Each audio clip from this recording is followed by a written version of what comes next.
भाई देखिए, देश में आम आदमी सुरक्षित नहीं है। प्रधानमंत्री तो खूब सुरक्षित है, प्रधानमंत्री की सुरक्षा पे हजारों करोड़ रुपए खर्च किए जाते हैं। हाँ, आम आदमी सुरक्षित नहीं है। उसके ऊपर कहीं से भी भारतीय जनता पार्टी के गुंडे गाड़ी चढ़ा देते हैं और उन पे कोई कार्रवाई नहीं की जाती है। उन्हें भारतीय जनता पार्टी का उन्हें संरक्षण प्राप्त है।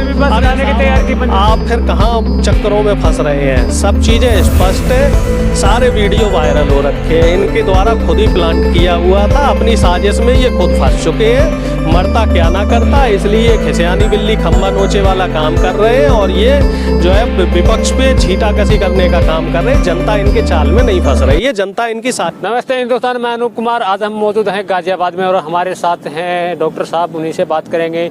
हाल ही में जो पंजाब में घटनाक्रम हुआ उसके बाद मोदी जी का एक बयान आया था। एयरपोर्ट अधिकारियों को कहा गया था कि अपने सीएम को धन्यवाद बोलना कि मैं जिंदा वापस आ गया। तो इस बयान को डॉक्टर साहब आप किस प्रकार से देखते हैं? भाई देखिए, बयान तो पुराना हो गया, जनता के सामने वो वीडियो भी आ गए कि किस तरीके किस प्रधानमंत्री अगर ऐसे बयान देता है, प्रधानमंत्री के पास इस तरीके के बयान देने के अलावा बचा क्या है? क्योंकि कुर्सियां खाली थी, वो आप जैसे लोगों के माध्यम से सारे वीडियो वायरल हो चुके हैं। क्योंकि सोशल मीडिया का जमाना, लग रहा है कि आप कांग्रेस देखें तो उतर जाओ। ऐसे है साहब, देखो सोशल मीडिया का जमाना है, चीजें नहीं छुपती हैं। कुर्सियां खाली थी, 70,000 की सिटिंग थी, 700 लोग उनकी रैली में नहीं आ रहे थे।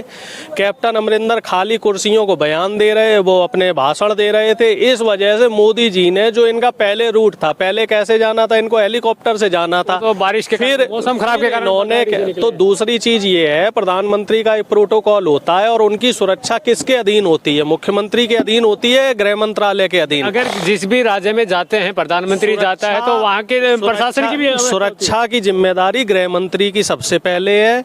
तो गृह मंत्री को इन्होंने संज्ञान में नहीं लिया, ना मुख्यमंत्री को इन्होंने संज्ञान में लिया। अगर तयशुदा रूट से अगर ये अपना रास्ता बदल रहे थे तो इनको मुख्यमंत्री का जो सीएमओ है उसको संज्ञान में लेना चाहिए था। सीएमओ की खबर सार्वजनिक हो चुकी है कि इनको संज्ञान में नहीं लिया गया। और दूसरी चीज, जिन लोगों ने रास्ता रोका वो इन्हीं के लोग थे, जय श्री राम के नारे लगा रहे थे, भारतीय जनता पार्टी के झंडे लहरा रहे थे, मोदी जी के जिंदाबाद के नारे लगा रहे थे। भीड़ तो इन्होंने बुला ली, षड्यंत्र इन्होंने रच लिया, लेकिन वो इस मामले में ये एक चीज भूल गए, जो इनके प्लांटेड लोग हैं इनको दो ही चीजें आती हैं, जय श्री राम करना और मोदी जी की जिंदाबाद के नारे लगाना। इसके अलावा तीसरी कोई चीज करना गलत नहीं है। नहीं, अच्छा कहा है तो हम कौन सा कह रहे गलत कहा है, लेकिन जो सच्चाई थी वो तो बयान हो गई। भारतीय जनता पार्टी इस समय जो काम कर रही है वो इनके उलट जा रहा है, क्योंकि इनकी नीति और इनकी नीयत दोनों ही खराब है, दोनों ही देश हित में नहीं है। योगी आदित्यनाथ का भी बयान देख लीजिए, ये कह रहे हैं कि अयोध्या हो या काशी हो या मथुरा है, क्या चुनाव आप धर्म पे लड़ेंगे? क्या धर्म आपको 2 वक्त की रोटी देगा? चुनाव का तो एक अलग मुद्दा है, चुनाव के मुद्दे की बात ही नहीं करें। हम कह रहे हैं प्रधानमंत्री की सुरक्षा में चूक। कहा जा रहा है कि आप कांग्रेसी इतने पागल हो गए सत्ता के लिए कि आप प्रधानमंत्री की सुरक्षा के साथ खिलवाड़ करेंगे। नहीं साहब, देखिए ऐसा है, ना तो कांग्रेस पागल हो गई है, ना कोई और विपक्षी दल पागल हो गया है। पागल प्रधानमंत्री जी हो गए हैं, पागल भारतीय जनता पार्टी हो गई है। क्योंकि जिस व्यक्ति को 135 करोड़ की जनता ने चुना उसको आप पागल कह रहे हैं। क्योंकि इनके ऊपर सत्ता का नशा इस कदर से सवार है कि ये किसानों, क्योंकि ये किसानों को कुचलवाने का काम करते हैं। कहीं भी, जहाँ भी कांग्रेस की सरकार हो या किसी भी विपक्षी दल की सरकार हो, वहाँ किसी भी आम आदमी के साथ दुराचार की घटना सत्ता द्वारा नहीं करवाई जाती है। अजय टैनी का जो बेटा है वो मुख्य आरोपी साबित हो चुका है और अभी तक अजय टैनी अभी तक बर्खास्त क्यों नहीं हुआ? अजय टैनी ने खुद कहा था कि अगर मेरा बेटा इस षड्यंत्र में शामिल हुआ तो मैं 3 दिन के भीतर इस्तीफा दे दूंगा। तो वो क्यों नहीं अभी तक उसने अपना इस्तीफा दिया? या अमित शाह को की जो दूरबीन है उस दूरबीन के लेंस बदलने की जरूरत है? या प्रधानमंत्री जी इस पे भी कोई कहेंगे कि साहब मैं इसकी कड़े शब्दों में निंदा करता हूँ? जैसे साध्वी प्रज्ञा के लिए तो उन्होंने कह दिया कि मैं कड़े शब्दों में निंदा करता हूं। या देश के किसानों के लिए कोई गलत बात करता है तो ये बताएं, तो प्रधानमंत्री का जो काफिला जा रहा था सड़क मार्ग से, वो उसके क्लियरेंस, उसको क्लियर करवाने की जिम्मेदारी तो रोका किसने? उसे ना तो राज्य सरकार ने रोका ना किसानों ने रोका, उसको तो इनके लोगों ने ही रोका। और ये सुनियोजित था कि आप रास्ते में आ जाना, हम सुरक्षा कारण से वापस हो जाएंगे, हमारी इज्जत बच जाएगी, आपका काम हो जाएगा। रैली में भीड़ नहीं थी। प्रधानमंत्री जी वहां जाके करते क्या? खाली कुर्सियां दिखाते। पंजाब में कांग्रेस की सरकार है, पंजाब में अगर बीजेपी की सरकार होती तो ये शासन प्रशासन का उपयोग करके सारी सरकारी बसें लगाकर उनकी रैली में भीड़ इकट्ठी करवा देते, जैसे ये उत्तराखंड में कर रहे हैं, जैसे ये उत्तर प्रदेश में कर रहे हैं। उत्तर प्रदेश में कहीं भी प्रधानमंत्री जी की रैली होती है तो पूरे उत्तर प्रदेश की जितनी भी रोडवेज बसें हैं वो उन बसों का सिर्फ एक काम रहता है, एक दिन पहले से वो लगा दी जाती है। लाखों रुपए का सरकारी डीजल सिर्फ इसलिए खर्च किया जाता है कि प्रधानमंत्री की रैली में भीड़ हो। और रैलियों में भीड़ के बाद क्या होता है, ये फिर विपक्ष के ऊपर छींटाकशी करने का काम करते हैं। इस बार इन्होंने क्या किया, इन्होंने सिख कम्युनिटी को टारगेट करने का काम किया। इन्होंने ये बोला कि मैं तो पंजाब से बच के आया हूँ। इनका कहने का मतलब क्या था कि जो पंजाब में रहने वाला सिख है वो आतंकवादी है। जिस तरीके से किसानों को इन्होंने तो बयान आ रहे हैं ना, खालिस्तानी कहने का मोदी ने किया है, वहां से भी तो बयानबाजी आए हैं पंजाब से कि मोदी जी ने किसानों को दिल्ली में नहीं घुसने दिया, इसलिए हमने पंजाब में नहीं घुसने दिया। नहीं, इस तरीके का बयान कोई आम जनता ने नहीं दिया है। ये जो बयानबाजियां हैं बीजेपी आईटी सेल का काम है। बीजेपी आईटी सेल की आप मनोदशा को समझिए। ये एक तरीके का फ्रेमवर्क तैयार करते हैं, ये चाहते हैं कि जनता इसमें फंस जाए। जनता 7 सालों में सब चीजें समझ गई है। पहले इन्होंने किसानों को भी खालिस्तानी आतंकवादी कहा, बोला टेररिस्ट जो ऑर्गेनाइजेशन है वहां से किसानों का अपमान करेंगे, उसको क्या कहेंगे? तिरंगे का अपमान किसने किया? जिस आदमी ने तिरंगे का अपमान किया वो इन्हीं का आदमी निकला। उसके ऊपर अब तक क्यों नहीं कार्रवाई हुई? कार्रवाई इसलिए नहीं हुई क्योंकि वो उसकी साजिश नाकाम हो गई, खुल के वो सामने आ गया। मैं फिर से आपसे कह रहा हूँ, सोशल मीडिया का जमाना है। जो यूट्यूब चैनल वाले हमारे भाई है वो हर चीज को कैच कर लेते हैं। पंजाब की जो रैली में जो वीडियो नहीं सामने आने थे वो वीडियो भी सोशल मीडिया के भाइयों के जरिए सामने आ गए।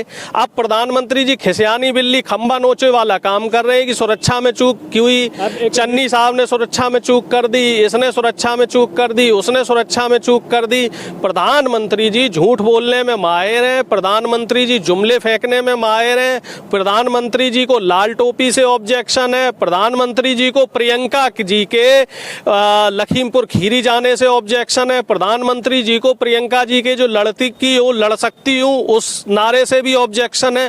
कुल मिला जुला के अगर विपक्ष कुछ काम करना चाह रहा है तो उस हर काम को प्रियंका प्रधानमंत्री जी से ऑब्जेक्शन है। बीजेपी की सरकार वहीं जाती है क्या? प्रियंका जी की तो आप बात कर रहे हो, बीजेपी की सरकार होती है वही विरोध करने जाती है, राजस्थान क्यों नहीं जाती? एक बात बताइए, विरोध कहाँ किया जाएगा? जहां सरकार कुछ गड़बड़ करेगी वहीं तो विरोध किया जाएगा। इस समय उत्तर प्रदेश में, राजस्थान में, उत्तर प्रदेश में महिलाओं के साथ जो दुराचार की घटनाएं हैं वो इस समय चरम पे हैं। तो में भी यही किया? नहीं, ऐसा नहीं है। इसको काट दिया जाता है, ये कुछ नहीं बोल पाती। एक बात बताओ, अगर कहीं दलित को काटा जाता है तो जिसने काटा है उसके खिलाफ कार्रवाई होती है, पुलिस कहीं बचाती हुई नजर नहीं आती है। उत्तर प्रदेश में ऐसा हुआ है, हाथरस में बेटी के साथ दुराचार हुआ, बेटी की निर्मम हत्या हुई और पुलिस प्रशासन रात के रात उस बेटी को जलाने का काम कर रहे हैं और दुराचारियों को बचाने का काम कर रहे हैं। पहली बार ऐसी दुराचारी सरकार आई है इस देश में जो अपराधियों को बचाने का काम कर रही है। कुलदीप सेंगर बाहर है, अजय टैनी अब तक बर्खास्त नहीं हुआ और जितने भी बलात्कार के केस हुए उसमें बहन बेटियों के साथ ही पुलिस प्रशासन प्रताड़ना का काम कर रही है। बाकी किसी राज्य में बता दो अगर कहीं दुराचार हो रहा है और पुलिस प्रशासन ने उसका दुराचारियों का साथ दिया हो? कहीं भी दुराचारियों का साथ नहीं दिया जा रहा। उत्तर प्रदेश में भी पहले विपक्ष की सरकारें रही हैं, कांग्रेस की भी सरकार रही, बहुजन समाज पार्टी की भी सरकार रही, सपा की भी सरकार रही, किसी ने भी दुराचारियों का साथ नहीं दिया है। हर जगह इंसाफ दिलाने की पूरी कोशिश की गई है। यहाँ क्या होता है, अगर कोई सरेंडर भी कर रहा है, कोई अपराधी भी सरेंडर कर रहा है तो उसको भी ठोकने का काम किया जा रहा है। क्यों किया जा रहा है? क्योंकि उसमें कहीं को खत्म उखाड़ रहे हैं। अपराधियों को जड़ से नहीं उखाड़ रहे, ये अपनी सत्ता को बचाने का काम कर रहे हैं, ये अपने काले कारनामों को छुपाने का काम कर रहे हैं। मतभेद अपनी जगह है। क्या अब मत पाने के लिए इतना नीचे तक गिर जाएंगे कि प्रधानमंत्री की सुरक्षा के साथ खेलेंगे? आप फिर वहीं पे आ रहे हो। प्रधानमंत्री बड़ा है, प्रधानमंत्री देश में प्रधानमंत्री जी की सुरक्षा के साथ खुद प्रधानमंत्री जी खेल रहे हैं। उन्होंने अपनी सुरक्षा का खुद खिलवाड़ बना रखा है। कौन उनको? भाई वो देश के प्रधानमंत्री पंजाब पूरा सम्मान है, वो पंजाब गए, बाद में नहीं गए क्या? परसों पंजाब गए और गुरु गोविंद सिंह जी की जो जयंती थी उसमें वो पंजाब गए, वहाँ उन्होंने गुरुद्वारे में मत्था भी टेका है। ये सिर्फ सुनियोजित था, आप इस चीज को समझिए। चन्नी सरकार को बदनाम करने की साजिश थी। देश के इतिहास में पहली बार पंजाब में कोई दलित मुख्यमंत्री बनाया गया है। ये एक दलित को मुख्यमंत्री के रूप में नहीं देखना चाह रहे हैं, दोबारा बनेंगे। कांग्रेस चन्नी साहब दोबारा मुख्यमंत्री बनेंगे। और ये जो चाहे कांग्रेस की सरकार हो, चाहे किसी भी विपक्ष में किसी भी पार्टी की सरकार हो, ये सभी लोगों को साथ लेकर काम करने वाले लोग हैं। ये मनवादी विचारधारा के लोग नहीं है जो देश को तोड़ने का काम करें। हमारा जो विपक्ष के लोग हैं, चाहे कांग्रेस हो, सपा हो, बसपा हो, हम सब लोगों का काम है देश को जोड़ने का, देश के संविधान को बचाने का काम है। ये लोग देश के संविधान पे हमला कर रहे हैं। ये लोग मनुवाद है जो देश में जो कहते हैं माहौल जो एक बना रहे हैं ना, जाति और धर्म में तोड़ने का, उस माहौल को ये बढ़ावा दे रहे हैं। ये लोग देश के संविधान को जलाने वालों को जो है उनकी वाहवाही करते हैं। हमारे देश का गृह मंत्री गोडसे को जिंदाबाद नारे को लगाने वाला हमारे देश का जो गृह मंत्री है, गोडसे जिंदाबाद के जो नारे लगाता है, उसको उसकी पीठ थपथपाने वालों में से लोग हैं। ये लोग गांधीवादी विचारधारा को नहीं मानते हैं और जब विदेश में जाते हैं तो फिर इन्हें उन्हीं गांधी जी अपने विचार, सबके अपने अपने विचारधारा, कौन किसको माने उस पर आप टैकल। आप एक चीज समझ थोड़ी ना कर सकते, आप एक चीज समझ लीजिए, ये देश गांधी के उसूल आदर्श पे चला है, ये देश सरदार भगत सिंह के उसूल आदर्श पे चला है, ये देश स्वामी विवेकानंद का देश है। ये देश ना तो गोडसे का देश है, ना सावरकर का देश है। और इस तरीके के जो सांप्रदायिक लोग हैं, इन लोगों की इस देश में कोई जगह नहीं है। ऐसे लोगों को देश से बाहर करने की जरूरत है।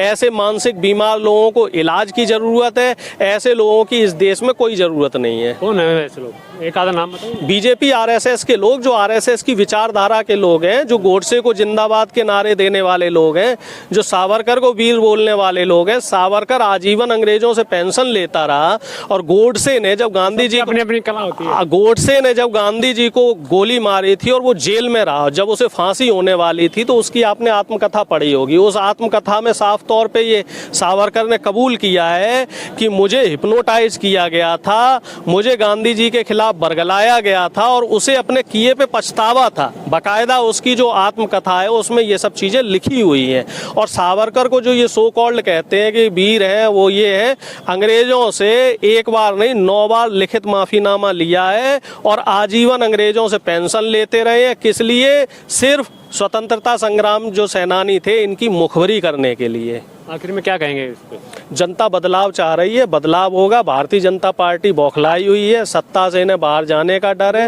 इसी डर को जो माहौल बनाया जा रहा है, माहौल बनाने का काम सिर्फ भारतीय जनता पार्टी का काम है। हमारा काम है वोट डालने का, वो काम हम ईमानदारी से करेंगे। 10 मार्च आग में घी डाल देते। 10 मार्च बहुत ज्यादा दूर नहीं है। आग में घी डालने का काम नहीं, हम तो आग में पानी डालने का काम करते हैं। हम आग लगाने वालों में से नहीं है, हम आग बुझाने वालों में से है।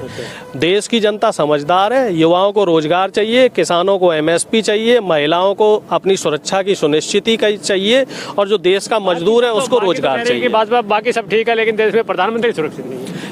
भाई देखिए, देश में आम आदमी सुरक्षित नहीं है। प्रधानमंत्री तो खूब सुरक्षित है। प्रधानमंत्री की सुरक्षा पे हजारों करोड़ रुपए खर्च किए जाते हैं। हाँ, आम आदमी सुरक्षित नहीं है। उसके ऊपर कहीं से भी भारतीय जनता पार्टी के गुंडे गाड़ी चढ़ा देते हैं और उन पे कोई कार्रवाई नहीं की जाती है। उन्हें भारतीय जनता पार्टी का उन्हें संरक्षण प्राप्त है। आप फिर कहाँ चक्करों में फंस रहे हैं? सब चीजें स्पष्ट है, सारे वीडियो वायरल हो रखे हैं। इनके द्वारा खुद ही प्लांट किया हुआ था। अपनी साजिश में ये खुद फंस चुके हैं। मरता क्या ना करता, इसलिए खिसियानी बिल्ली खंबा नोचे वाला काम कर रहे हैं और ये जो है विपक्ष पे छींटाकशी करने का काम कर रहे हैं। जनता इनके चाल में नहीं फंस रही है, जनता इनकी साजिश